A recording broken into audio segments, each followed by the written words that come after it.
Okay, where are we going next? We have our basic 4 on the floor. We have an arpeggiated piano part. Now I'd like to add another layer of synth, and so I made another stereo instrument track and put in expand. I actually kind of made this myself, but it's not no big deal. I went to the polysynth section and chose the saw stack, but then I wanted something else underneath it, so I clicked on this black area here and went to soft pad and chose the synth pad maker, wherever that is, and I'm not going to spend time looking for it, but it's there. Okay, I adjusted the volume slightly. I'm going to highlight, hold shift, and then, at least on a Mac, you can hit Command or Control C to copy, place your cursor, make sure that it's at the beginning, and Command V or Control V for paste. So what I have now is the same chords being played 1 measure long with a pad. I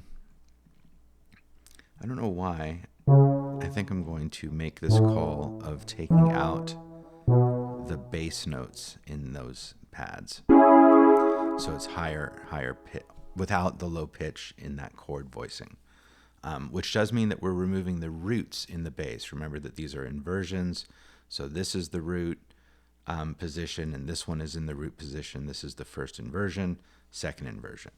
That doesn't really matter at this point.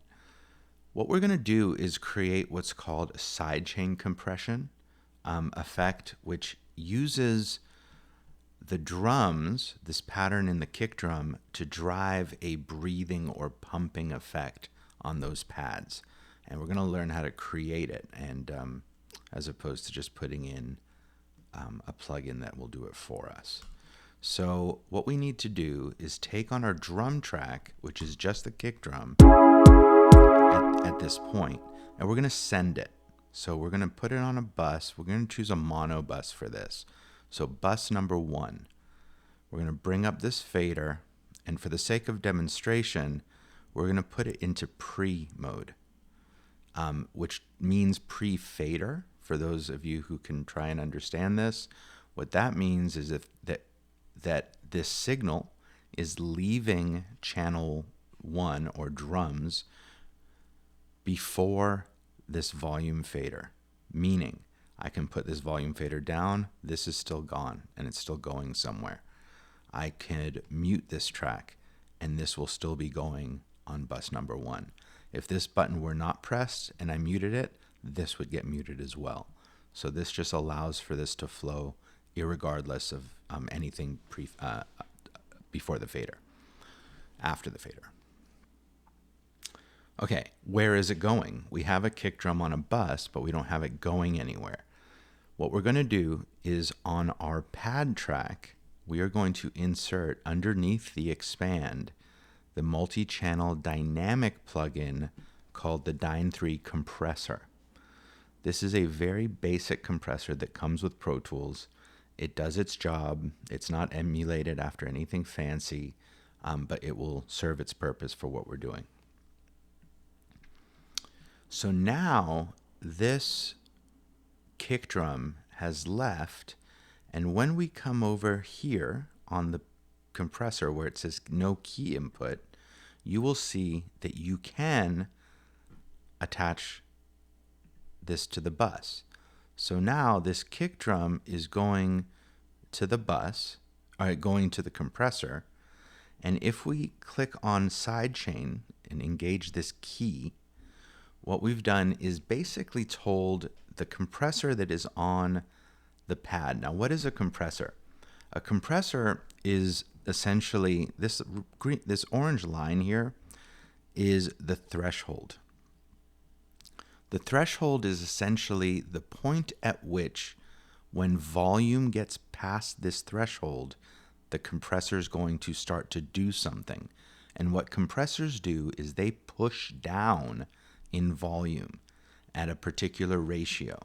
So Our ratio right now is 3 to 1. I'm going to change it to 4 to 1. If it were 2 to 1 and a sound went over the threshold by a decibel, which is what sound is measured in, it would get pushed down by 2 decibels. So at 4 to 1, if it goes over by 1, it's going to get pushed down by 4. So that's heavier compression. Now again, we're going to actually lower our threshold quite a bit because we want a lot of effect. But if the kick drum is pushing down on this, what is that going to do to the pad? And what it's going to do is it's going to push down on the volume of a consistent pad. If this is what it sounds like without, so it's just long. But when we, then you can start to see, that is attenuation. Attenuation means the volume that is being pushed down. I'm going to increase the release so it takes a little bit longer for it to go back down. So attack, how quickly it engages, release, how long it holds on to it for. And let's just see what it does.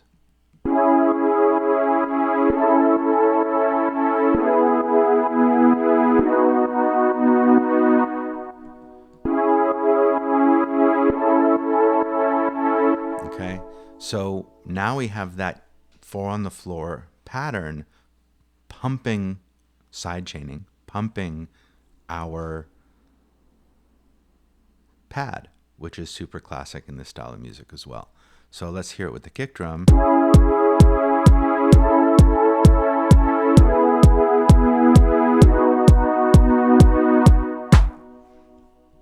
Okay.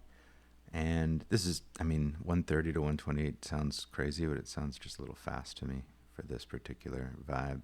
All right, so I'm kind of piling a bunch of stuff together onto this, but this is what we have now.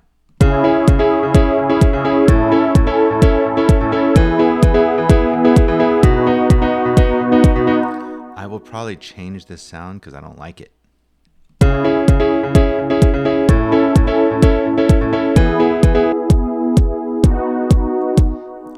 But that is side chaining. That is how it works. It is functioning. So now we have drums, piano on an arpeggiator, and the side chain compression on pads.